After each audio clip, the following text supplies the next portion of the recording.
Welcome to another episode of Follow the Brand TV. I am your host, Grant McGaugh, CEO of 5-Star BDM, a 5-star personal brand and business development company. I want to take you on a journey through another deep dive into the world of personal branding and business development using compelling personal stories, business conversations, and tips to improve your brand. By listening to the Follow the Brand TV series, you will differentiate yourself from the competition and build trust with prospective clients and employers. You never get a second chance to make a first impression. Make it one that will set you apart, build confidence, and reflect who you are. Building your 5-star personal brand is a great way to improve your skills and knowledge. If you have any questions for me or any of my guests, please email me at grant.mcgaugh@5starbdm.com. Now, let's begin with our next episode on the Follow the Brand TV.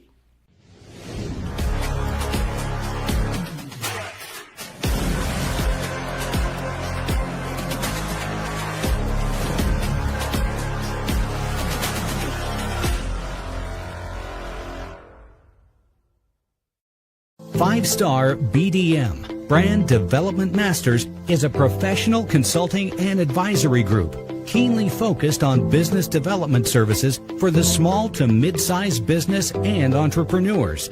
Although every business is unique, they often share business development challenges that can be addressed through smart branding. Services include process improvement and operations, digital strategy and transformation, business intelligence, digital marketing, and personal branding.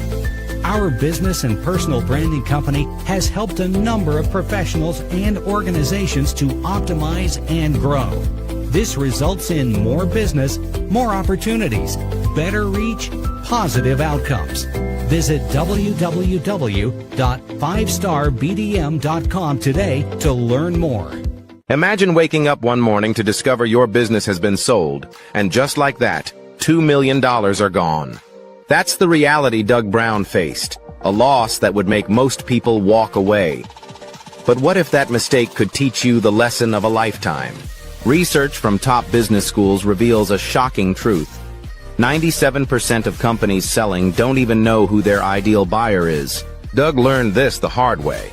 But when he and his team finally dialed in the right buyer profile for their clients, everything changed. Losses turned into $10 million gains in just 12 months. The secret? Stop selling to job titles and start connecting with real people. Their fears, their dreams, their ambitions. There's a business return on investment, and there's a personal one. If you're not speaking to both, you're missing out. Doug's mentor once said, "Know what you want, point yourself in that direction, and keep moving forward." Most will hear this and do nothing, but a few will take action. Which one are you? Watch the full story on the Follow the Brand podcast. Welcome, everybody, to the Follow the Brand podcast. This is your host, Grant McGaugh. We're going to take it all the way back. People don't know this, but I used to live in New England. I lived in Nashua, New Hampshire from 1991 to 1998. Never forgot it. Beautiful location, especially right now during the fall. This is fall foliage time. It is drop dead gorgeous. If you get a chance, you got to go through there. So, talking to my buddy here, Doug Brown, he's telling me he lives in Nashua, New Hampshire, which is the exact town that I lived in. Of course, we just had, great conversation just before we jumped on. Because this is we're selling the New England experience right now. Now, he's the CEO of Sales Strategy. This guy knows what he's talking about. I'm going to let him introduce himself. We're going to have a candid conversation of what makes Doug Doug. So, Doug, you like to introduce yourself? Thanks, Grant. Thanks for having me on. I'm really grateful and appreciative. And it was fun talking about, you lived literally like 5 miles from where I live. So that was awesome to know. I'm sad we didn't run into each other during the 90s because I was definitely around here. So excellent. Now, people don't know, but I learned this about you. You've worked with giants like Tony Robbins and Procter and Gamble. And my question is about how did those experiences shape your authority in the sales world, and how can entrepreneurs build authority in industries where they're, I would say, relatively unknown? So it's helped my authority in a great deal, right? Because it's like, you know, if we say Clint Eastwood, right? Everybody knows who Clint Eastwood is. And if we say, oh yeah, you know, I went to high school with Clint Eastwood, and people go, well, do you know him? Oh yeah, we still talk every once in a while, right? Immediately that person gets higher authority in many people's minds, assuming they respect Clint Eastwood, right? So it's that, you know, it never ceases to amaze me. And Grant, you may laugh on this because, like, you know, I have degrees in business, biology, and nuclear medicine. And then I went to Berkeley College in Boston for one semester. Yeah. And when people look up on my LinkedIn profile, the majority of them say two things. Oh my God, you know Tony Robbins? Or oh my goodness, you went to Berkeley College of Music? You must be the most outstanding musician ever. And it's like, right? So I want people to think about the association, because many people know who, you know, Berkeley College of Music, not everyone, but many people know who Tony Robbins is, and not everybody, right? So it's one of those things that when people can associate us to having a relationship with a known quantity, a known entity, you know, it automatically elevates our status and our positioning in people's minds. And it doesn't matter what the relationship is at that point. It's just what people's perception is. You know, our media is built on this, or, you know, I mean, worldwide media is built on this. You know, I was fortunate. I'll give you an example. I was fortunate enough. This gentleman's name is Thomas Doyley Jr. Thomas Doyley Jr. built this company called Braxton Industries. They built $1 and now they're called Deloitte. Mm-hmm. Right. And I know the gentleman, and I had lunch with him 3 weeks ago. You know, he's just a nice guy. He's in his 80s. He lives down in the Cape of Massachusetts. We met in Boston in the Italian North End section and had a cup of coffee. He, my wife, and we decided we're going to do a live event together. So, you know, but I can say, hey, I'm doing a live event with a guy who now is called Deloitte. You know, the company's called Deloitte, right? And automatically that elevates my positioning with people. And so people will talk to you that may not have talked to you before, you know, that type of thing.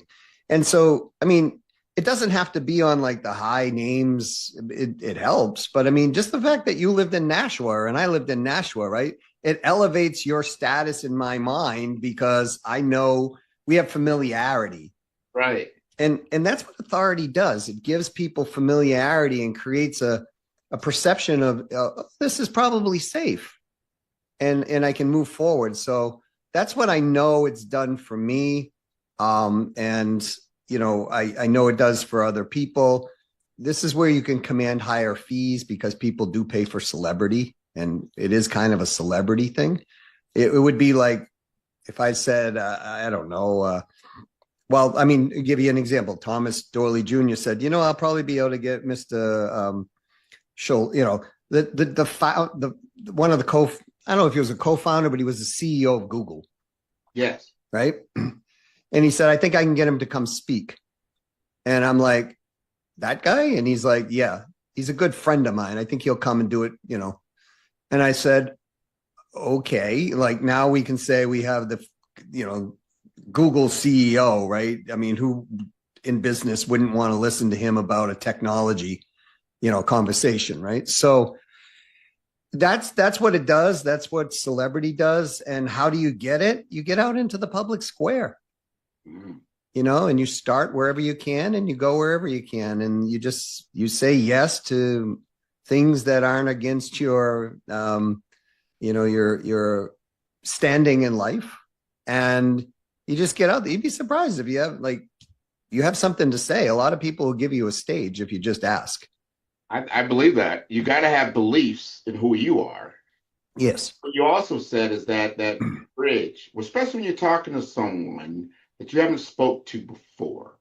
Now, you Right. had not spoke before, but yet we were able to find a bridge. And most salespeople will do that. Like, all right, I have to find a bridge of something that's similar, something that we both can relate to, that's relatable, right? So, hey, when you told me first we got talking about myself in Nebraska, you have to ask that question, how cold does it get? I said, well, it gets pretty cold. It used to get pretty cold. I don't know if it gets as cold as before. They wouldn't give you the temperature. They would say it's cold as it's colder than man or beast. So that should tell you that you should not go outside and give you an understanding of temperature wise. But we established rapport immediately and a bridge to, okay, I think I can have a genuine conversation with someone before you can get into what I call more intimate conversation to get you to another level. You definitely define that very, very well of establishing authority as a brand of yourself, your personal brand, forward and forward. To bring something up that's common ground, that's genuine in your view and aligns with your belief. I want to switch the subject just a little bit because, in your view, I want to ask you this. What separates a good sales team? And I've been on a lot of sales team as someone who has been a career business development professional for over 30 some odd years. The question is, what separates a sales team that's simply good from one that positions itself as an undeniable authority in the market? Ooh, that's a great question. So a sales team who positions itself as an undeniable authority doesn't actually mean that they're actually better at selling than the team that's actually good, right? So, and I know this because I've worked with a lot of brand names, and I get into these brand names and I'm like, wow, you guys don't know really how to sell, let's say, to a C-level organization, C-level, right? Or, I just worked with some of the trades companies recently, and some of them who have brand authority, their sales team really isn't that good. Mm-hmm. So, it's kind of like back in the day when Maytag was like the big brand name, right? And Right. the Maytag people would walk in and say, hey, we're from Maytag. We're not the least expensive. Let me tell you why. Right. Well, that's, I don't know if that's the greatest positioning for a sales conversation, but I mean, it certainly was a good interruption, to head the objection off ahead of time. But, people in Maytag, they may not be as good as, Arnie's Appliance Company, who nobody's ever really heard of except Arnie in the local area, right? Yeah. And so, that's the positioning really does come down to, it always helps the sale. I mean, if we think about this just on human nature, why do we accept a blind date? Mm-hmm. Because the trust and authority is conveyed through the person who's saying, I want to set you up with my friend. I think you two would get along really, famously. And so we go, all right, this is a safe situation. I trust this person. It is a referral, really, when it comes down into sales. So this positioning and authority always will give us an edge to have a different level of status. Mm-hmm. No matter even if, like, let's say we were doing a live event together, Grant, and we said, well, we're going to do it at the Biltmore Hotel. Yeah. And people will be like, oh, the Biltmore, right? They already know the brand. But, we could also say we were going to do it at, Dave's Loft, Now, Dave's Loft might be a way nicer service and way better than the Biltmore Hotel, even though the Biltmore's established a brand in that. I mean, at Dave's, they might drive your car and park it for you and carry your bags in and lay out everything and iron your clothing in the morning and, bring you, hot breakfast to your room and not charge you for it. I mean, they might be like better service even at Dave's, but Dave will not be positioned as the Biltmore unless that brand is built somehow. And so when you think of the Biltmore, you think, oh, geez, I'm going to pay a lot more money for that. Sure. And that's why people do. I mean, why do people fly first class? It's a status. It's an authority type thing. I only fly first class. Chet Holmes, when I was Chet's president of training, sales and training, Yep. Chet told me, he goes, I only fly first class. I'm like, Chet, we're flying an hour and a half. Right. He's like, yeah, I'm flying first class. I'm like, I'm not charging the company that we work together in, $3,000 to fly an hour and a half. I'll sit in business class for $500 or whatever, right? And so it's like, but he used to tell everybody, I only fly first class. So when he was hired by people, they'd be like, I only get first class tickets. Yeah. Yeah. It just raised his authority. Premium. Right. Got to be able to perform at that level. But I said, all right, you're a premium guy. We're going to pay it. That's why I go to my sports analogy. Why one quarterback gets $1 million a year, and another quarterback's $20 million a year. Yeah. There's some status that goes with that, some past performance that goes with that. There's a probability that they're going to do it for me. No guarantee. I'm a Steelers fan. I'm hoping I get the Hall of Fame Aaron Rodgers, but there's no guarantee. Now, Steve. Now we're going to get it because they just played the Patriots the other day, and I'm still not happy about the way the Patriots played that game. Let's put it that way. But but you're right. I mean, here's the thing I've learned too. No matter where somebody is in that authority status, it doesn't mean they're going to perform better than the people who are not. I mean, listen, I love Chet Holmes. I've closed deals he couldn't, right? And he's helped me a great deal too. So, teamwork is a wonderful thing, but it also doesn't mean that just somebody who has had, he had the best selling sales book for 7 years straight. Yeah. It doesn't mean they don't make mistakes. No, they're human. Exactly. Change. A lot of times sales, it's timing, it's situation, whatever the tactical flow, strategic flow. There's a lot of things going on. I want to talk to you about this because I think this is important, especially for a lot of people that are tuning in. There are salespeople I work with for maybe 20 plus years, and they want to hear this from a professional like yourself. Now, you face setbacks from sending out, I think you said 300 plus resumes without success, and then you pivoted into entrepreneurship. My question is, how has resilience played into your success, and how do you coach leaders to build that same type of muscle? If you don't have resilience, that's that Chumbawamba did a song. I get knocked down, but get back up again. I think it's called, right? Something. I don't know what the name of the song is, but that is entrepreneurship. Mm-hmm. Was it That's Life? It was another song that was done, you're riding high in April, shot down in May. Right. And, I'll give an example. I had a client up until 2 years ago. We were generating $1.4 million a year with this client. I had been with this client now for 7 years, and, they grew in part because of our efforts.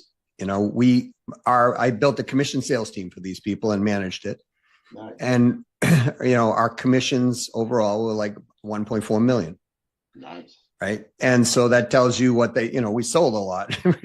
we were actually 1/3 of their revenue. And so they came to me and they said, listen, we're doing great. We want to double our sales. Okay. And I'm a math-based, metrics-based guy when it comes to these things. So I built out the plan and I showed it to them. They go, yep, let's do it. And I said, well, listen, this is a big commitment on my side. I've got to let a couple other clients, give them notice. I can't keep them because, I don't have it's not fair to the other clients. Right. So I said, so you sure we're in? And they said, yeah, no problem. So I let the other clients go. Okay. So this is a $2 million mistake. I want people to understand this coming up front. Okay. So I let them go. And then about 2.5 months into us growing their company to double it, they decided to hard pivot to a completely new market. Wow. And they asked me, what do I think? And I said, absolutely don't do this. It won't work. Well, anyways, the company, it didn't work. And they tried it and they kept staying with it. And I kept saying, please get out of this. Please get out of this. Please get out of this. Let's pivot back and let's go, you know. And they didn't. It eventually put them out of business. Mm. And, you know, they were losing millions and millions and millions of dollars. We were still selling, but it wasn't at the levels we could sell to sustain the amount of employees that were at the company at the time. Mm-hmm. And, you know, when we grew over the 7 years, we actually grew 7x. So we were literally almost doubling every single year. And so they went out of business. So, well, they actually sold the business. They didn't tell me they were selling the business. They sold the business. So I woke up one day and they go, hey, we sold the business. The new company doesn't want what we had before. You know, we're done. So within a year, I let go of the other clients plus this client, and it was a $2 million loss. Wow. Wow. Okay. So I don't tell this story to say, look how smart I am. I tell this story to let people know, you know, this is the time when you get knocked down. So what do? And you've got to get back up and realize that, okay, just like when a storm cloud comes through, you know, a tornado came through, it wreaked havoc on the town, but the tornado's gone now. So now I can just keep talking about the tornado, or I can say, okay, where do we rebuild from here? And that's what we did. And within a year, we actually pivoted back and another opportunity opened up, which actually turned out to be larger than the opportunity we lost. Nice. So if I lived in the past and I'm going, oh, geez, look at this happen. And that's going to be, you know, or I lived too far out in the future and said, my gosh, we just don't have 2 million coming in, you know, how am I going to make payroll? I mean, I asked these questions, don't get me wrong, but I didn't live there. You got to bring yourself into the present moment and say, okay, I'm here. What do I do? Whether you're on an island and you're, you know, out in the South Pacific, like Tom Hanks, I think was in the movie Castaway, or, you know, whether you're just like sitting at your house and you're like, okay, this, you know, terrible thing happened. Understand I'm not a Buddhist, but there's a law in Buddhism that's like impermanence. I believe they call it. It'll happen and then it moves on. Right. We've all had bad breakups in our lives of some sort, right? It hurt at the moment. You know, if we keep going back and, you know, I think Al Bundy in the Married with Children used to keep saying, you know, I threw 3 touchdowns at the high school game and, you know, and then I met Peggy and she ruined my life. Right. And right. That type of thing. If we keep going back to that, that's what I think, Grant, gets people caught. They keep holding on to the memories of what if, or not looking at just what could be, but focusing on now. That's and pain. And if you keep reliving that pain over and over again, you've never really allowed yourself to heal, right? And move forward. Now what you just described there is major. You know, you've got to put something, you've got to have major belief in yourself to get yourself moving forward. So you're not stuck in that rut. And I know a lot of sales leaders, they burn out when they're under this kind of pressure. They just can't do this, you know. I want to know, and I'm sure that people want to know, because as you're building back, you've got to build this back up, and you've got to do this on a daily basis. What practices do you use, or did you use, or recommend for bouncing back when the numbers just aren't hitting? Yeah. So I credit Ted Turner to this, just so everybody knows. Like Ted Turner, I remember during certain times in my life, I read Ted Turner at one point was losing $20 million a day. Wow. At TNT, I believe it was. You know, and I think he was still married to Jane Fonda. Jane Fonda, right? So, I mean, his days couldn't be all that bad, right? I mean,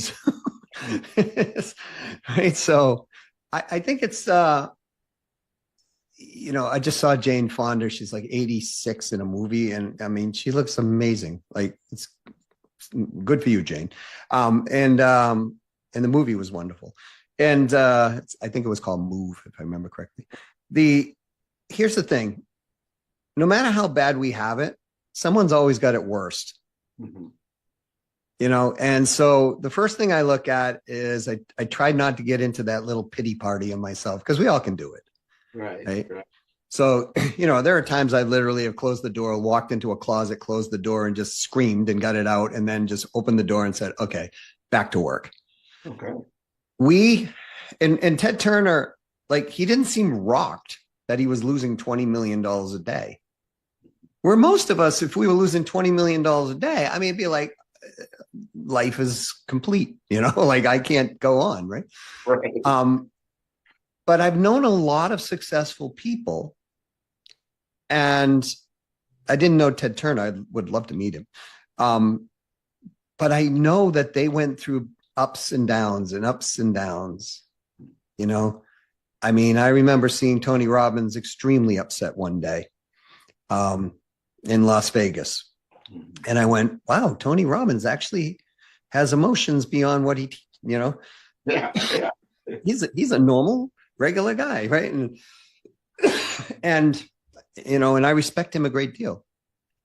And he's done phenomenally well, and you know, helped millions, literally, of people. Cool.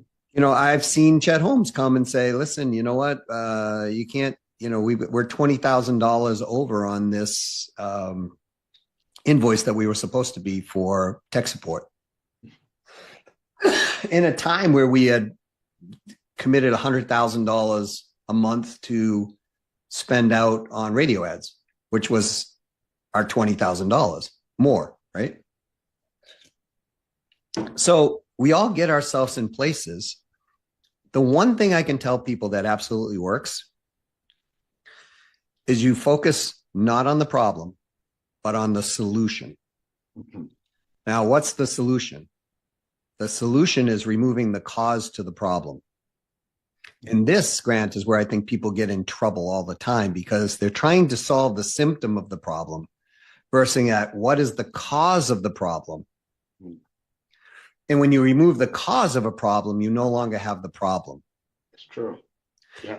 And so every day we've got to wake up and we got to say, okay, once we have identified the cause, we remove that. And from that point on, everything is what's under my control that I can do today to get to where I want to go.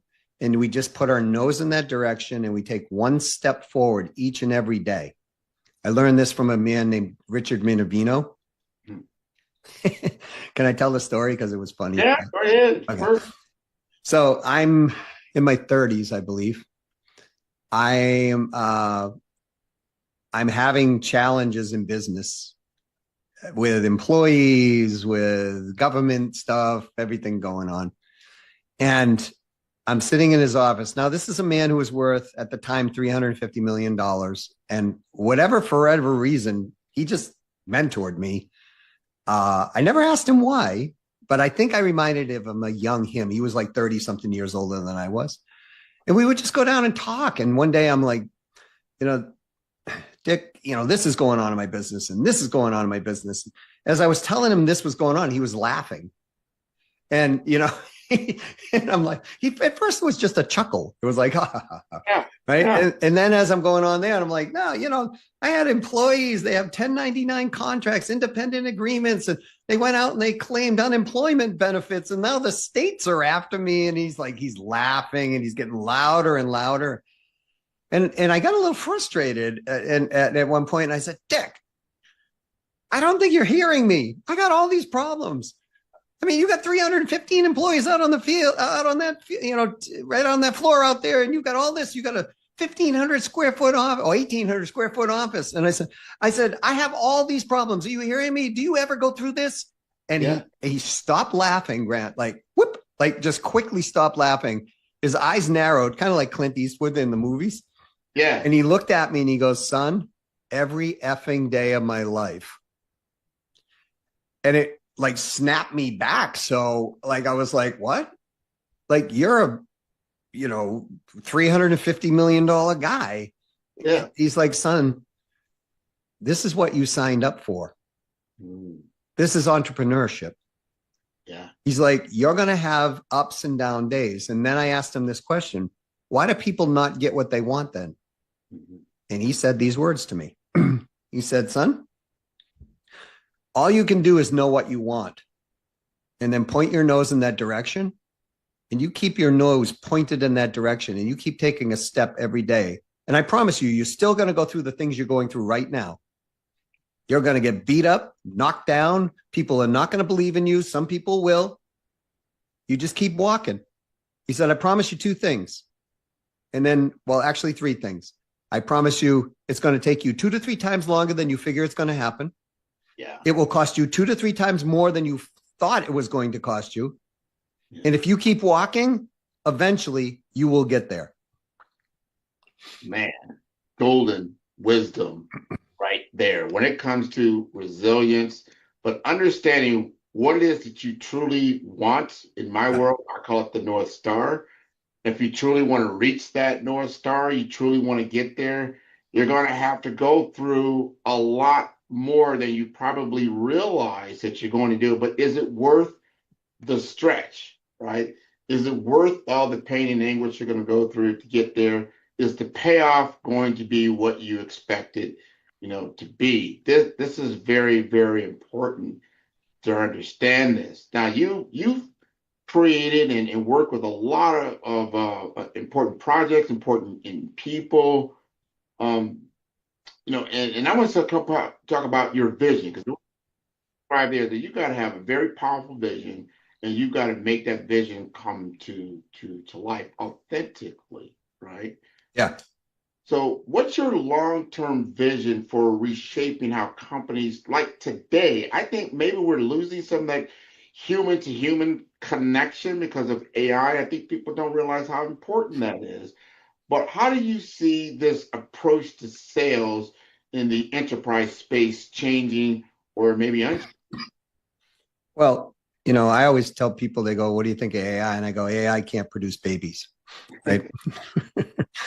So, and I've had some technology people say, not yet, right? I'm like, all right, well. So, here's the thing. I'm just going to take a drink. So, yeah. Sinus infection, not fun. So here's the thing. We're still selling to human beings. Yeah. Not titles. That's right. The challenge for most people is they think they're selling to a CEO, mm-hmm. or they're selling to a chief whatever, or whatever level. And they forget that there's two things in every sale. A business return on investment and a personal return on investment. Mm-hmm. Human to human selling is about the personal return on investment. Mm-hmm. But most people forget it. So let me give you an example. We might be going in to sell a company a certain protocol that will, reduce overhead without reducing head count, and which will increase the profitability by X. There's the business return on investment. Right. But if that personal return on investment is they want safety and security, and we're not addressing that, we will get things like, you know what, might not be in the budget right now. You know what, we might have to look at this again next year. You know what, I need to confer with a council on this. Give me a proposal and let me see what it looks like, right? You'll hear things like that. And the personal return on investment could be whatever they deem it to be, Grant, right? So it's one of those things that it's personal to them. Maybe they want higher repute. Maybe they want to have a better standing in the community of which they serve. Mm-hmm. So how does our sale actually help that? If for example, if they wanted higher authority, higher repute, and we were like, listen, we can increase your profitability and we can take part of that profitability and we can put you on Grant's podcast and 15 other podcasts. We can get Authority Magazine to do an article on you, and we can use that, these things to do that. That might be enough for the personal ROI to actually kick it over the top. But I see, but if they're like worried about the board and losing their job, if this goes wrong, because they promised their kids they were going to send them to Harvard or Stanford and they were going to pay for all of this, or, whatever it is for them. If we don't find that out as a seller, we're missing it. And I think that's where people miss it all the time. And, that's never going to go away. So AI can replace routine, repetitive workflow tasks and do it amazingly well. I love AI. I mean, I use it all the time. It cuts down a research project that I'm doing from, hours to minutes. Correct. Right. AI will replace certain things that are routine in the future of, even appointment setters and things like that. Will it replace all appointment setters? I don't believe so. To be seen, but it's just the technology. Right.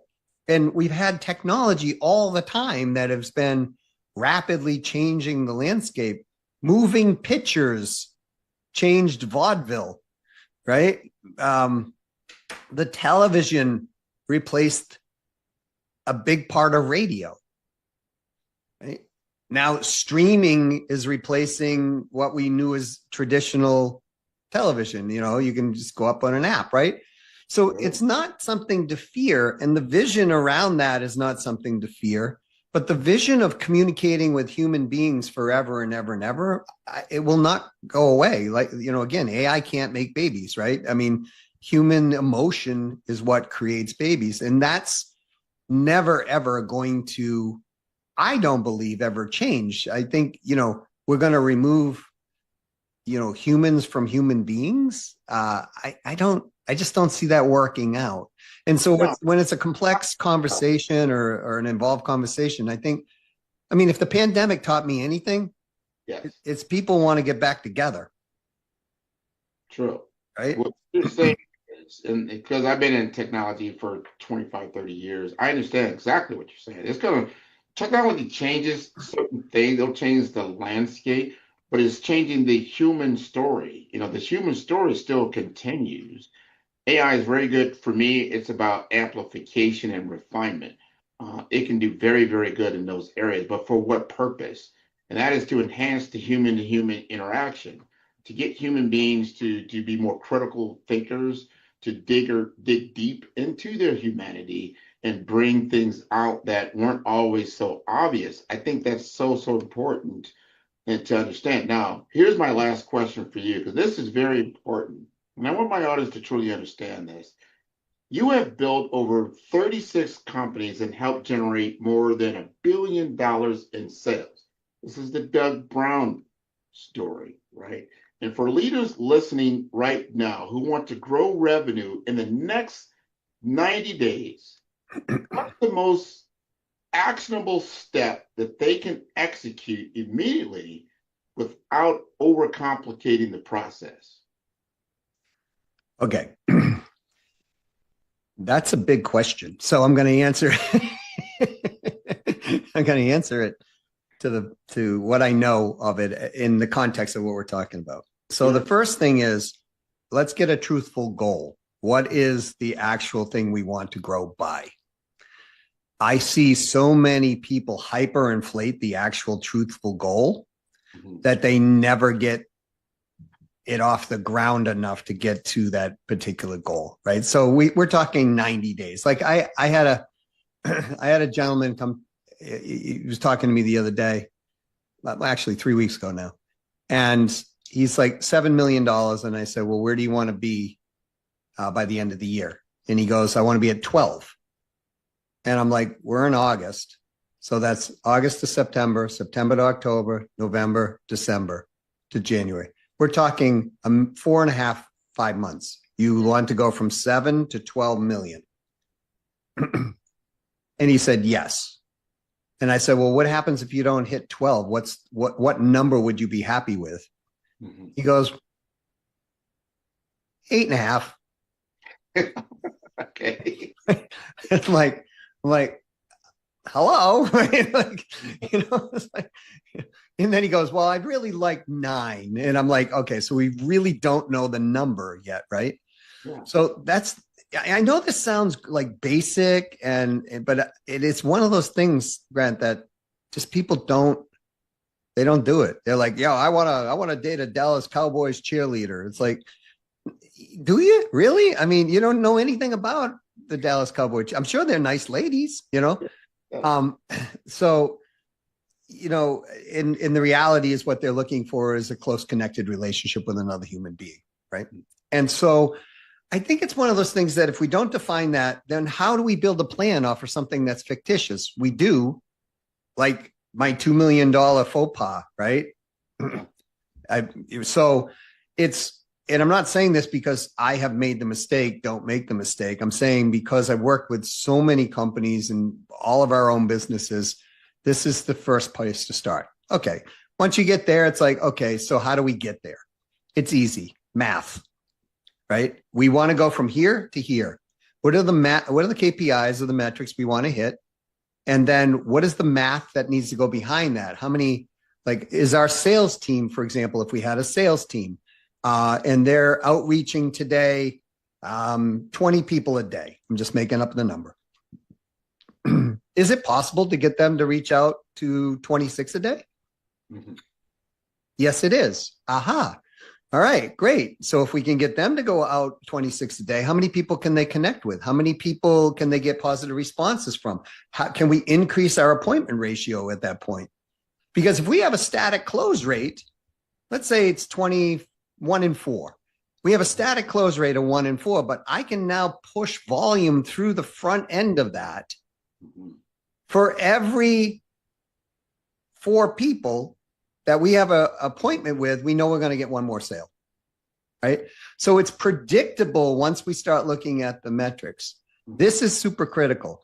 If somebody doesn't want to go through that portion and they're just like, hey, I just want to raise my sales in the next 90 days, look at the things that you're sitting on right now. I'll tell you one of them will probably be your dormant clients that you haven't paid attention to for a long time. Go back to every single one of those clients and just call them and say, hey, we haven't talked in a while. I'd just like to catch up. Sure. And you will spawn new business. Your follow-up ratios. How are you following up? If I ask the question, out of 12 months, how many times do you follow up with your current clients, your current buyers? I know the average on most people is between 1 and 4, Mhm. with the average being about 2. And guess what? There's money sitting there. Yeah. So there's some simple things to do. After that kind of clears the first 90 days and we built the plan, the next step in that process is we have to really take a look at who's our ideal right fit buyer. Because I can tell you, most companies, in part or in full, don't know it. And I thought it was like a big deal. And then I did some research, Grant, and to give the audience the research data, Harvard Business School, Wharton Business School, you name the big companies, marketing companies out there or whatever, they've done these studies and they all conclude the same thing. And I was shocked by the numbers.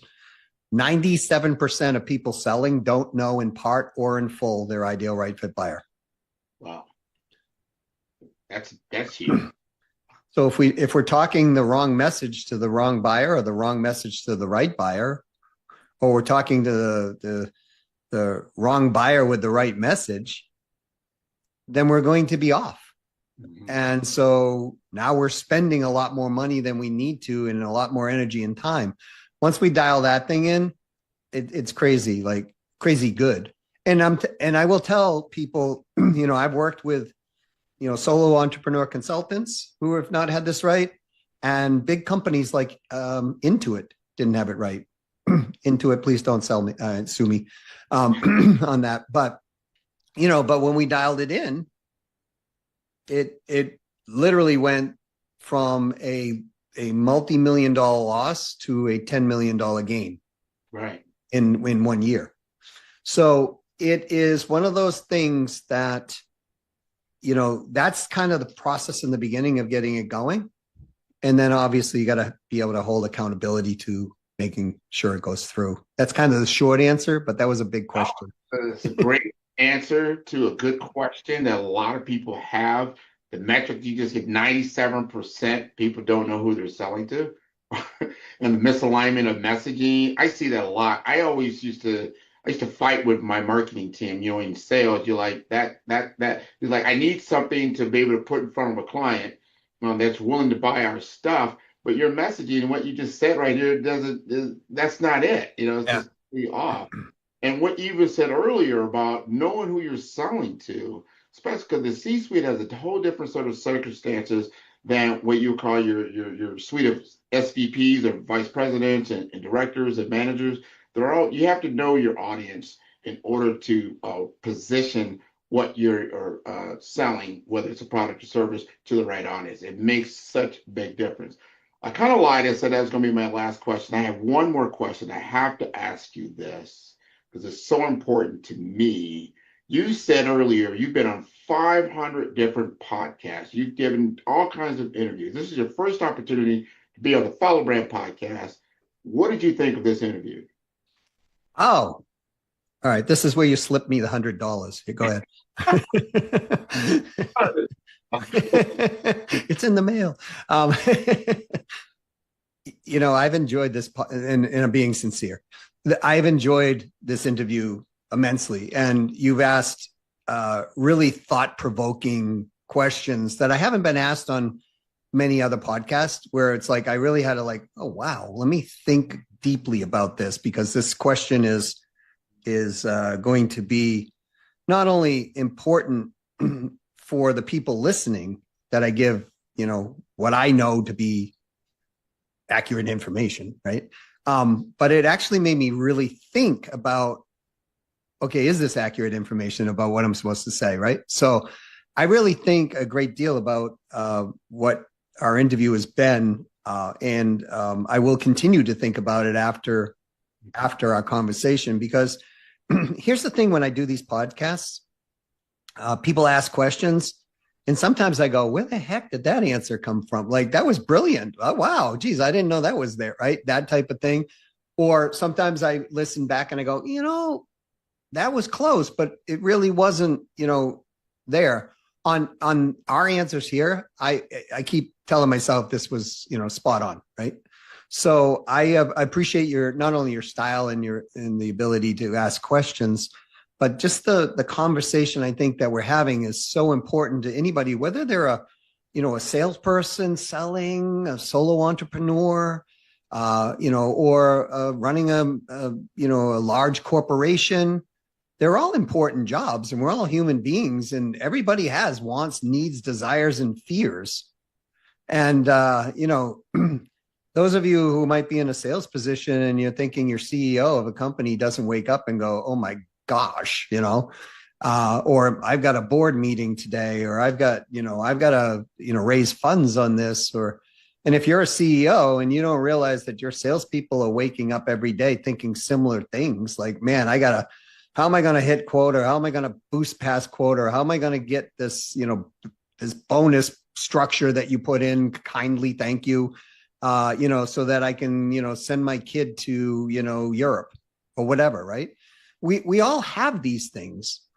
And, I don't want to say that, I'm a humanitarian type guy, Grant, but it's, I am in a lot of ways, but I just believe, and maybe it's, I'm getting older, but this podcast is deep in the thought of what I believe life really is about, which is, you have a limited number of days on this earth to not fear where you really want to go, take action on what you want to do, and to measure the days of ratio of happiness to BS that you live on a daily basis. and to put yourself in a place where those days of happiness are higher than the days of the BS, because to me, that's kind of the purpose of life at this point, you know? And I look back at all the businesses we built and all the stuff we went through, and, you know, I listen to a lot of, you know, people who've been successful getting there. And many of them say the same thing, you know, I'm glad I'm here, but I wish I had done this differently. You know, I wish I had taken more time to enjoy life, because it goes whoosh, by, you know? So to me, this podcast has just kind of like reinforced that whole process. So I thank you. I want to thank you for being on the Follow Brand podcast. Now, you've got to tell the audience how to contact you, and I'm definitely let my audience know that as well. So what is the best way to get a hold of Doug Brown? You can reach out to me directly by email at Doug@CEO Sales Strategies, plural.com, you know, so salesstrategies.com. I'm Doug Brown 123 on LinkedIn. If you type in Doug C. Brown online, I'll be everywhere. You know, honestly, not braggadocious, but consciously have been putting myself there. If you type Doug Brown, you're going to come up with a professional hockey player, and I can't skate to save my soul. Doug used to play for the Red Wings. I think his son plays for the Boston Bruins, if I remember correctly.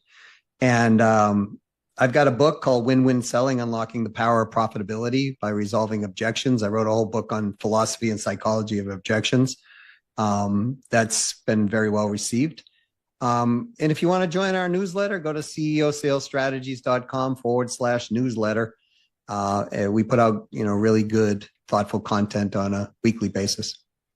I love that. We're going to take you up on that. We're going to invite your entire audience to tune in to all episodes of Follow Brand. You can do so at 5-Star BDM. That is the number 5, that's star, STR, B for brand, D for development, infomasters.com. Thank you so much, Doug, for gracing us with your particular philosophies, how you've been so successful in a very tough business. Sales is not easy. And I'm sure when you started out, you had a full head of hair just like I did. I joke about that all the time, you know. Can I leave the audience with one other piece here? Sure, go ahead. So, you know, it's interesting now because in my life, I have 2 daughters who I love dearly. And they both decided they want to really learn about selling. They're in their early 20s.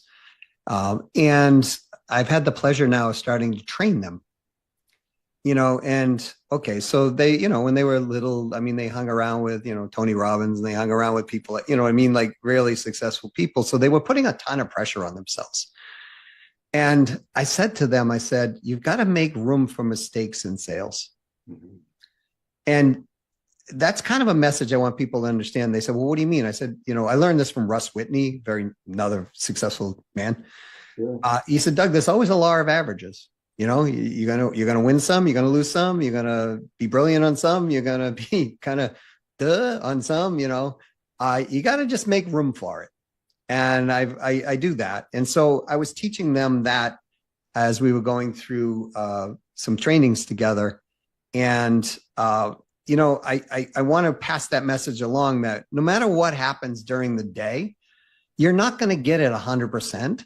So make room for it.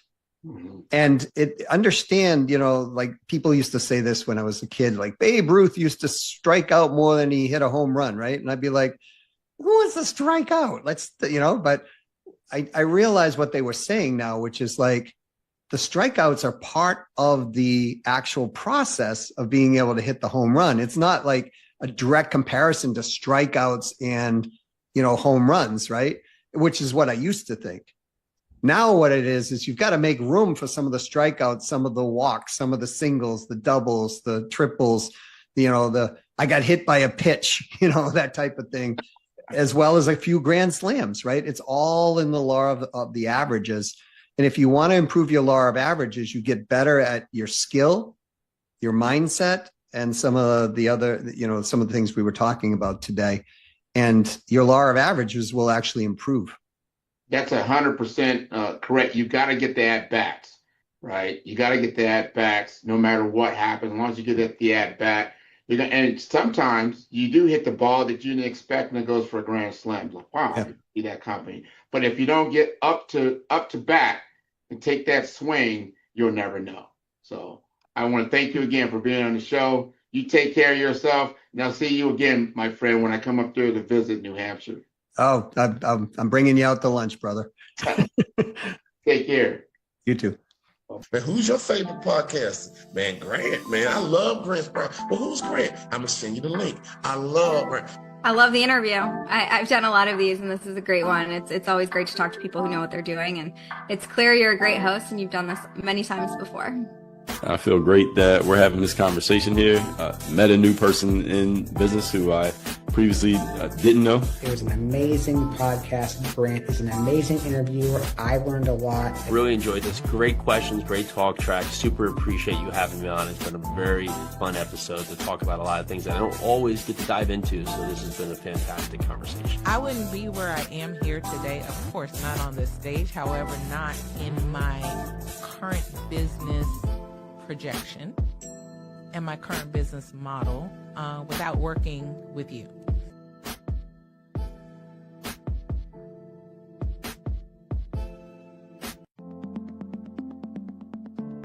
The difference between influence and legacy, it's the platform that carries your voice. You're not visible because you lack talent. You're visible because your brand doesn't speak. I've built 5-star BD&M to change that. Most leaders have the expertise, but not the presence, the vision, but not the vehicle. Across 3 cities, one brand is helping leaders rise above the noise. Here in the heart of Omaha, strategy isn't left to chance. It's engineered with precision. In Omaha, we engineered your Zachner brand, AI-powered, data-driven, precise. TISA went from a local nonprofit to a national speaker in 90 days. We don't guess your brand strategy, we build it. On the shores of St. Croix, your brand takes on depth and meaning, shaped through curated retreats and legacy experiences. In St. Croix, strategy becomes soul. Our retreats don't just refine your message, they rediscover your mission. One founder rewrote his entire company story here. Funding followed 30 days later.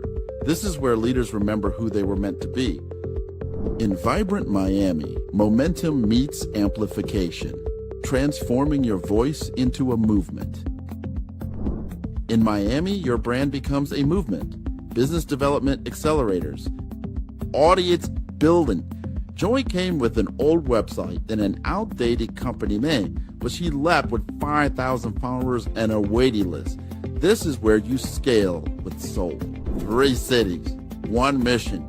Your legacy ignited. It started with a thread. Let's pull it together. Stop blending and start leading. 5-Star BD&M, where legacy is engineered, embodied, and ignited. Visit 5starbdm.com and book your brand audit today. Hey everyone, it's Grant McGaw, CEO of 5-Star BD&M and host of the award-winning Follow the Brand podcast and TV series, where I help you to build a 5-star brand that people will follow. My genius is personal brand development through intelligent communication and helping you achieve your business and career goals. I am a requested speaker on digital technology and brand development issues.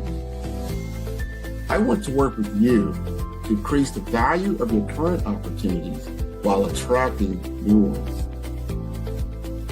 Every one of you is unique, and we all share challenges that can be addressed through smart branding. As a super connector, I work with you as an executive coach to guide you along the complicated business and career development road, providing the enhancement tools and information you need to succeed. Together, I will help you succeed in today's challenging business climate. I will evaluate and measure your progress. Best of all, I am right alongside you every step of the way. Build the brand called you. Genius is coming. Tune in for our next show or click on our website at www.5starbdm/5 follow the Brand TV. Thank you.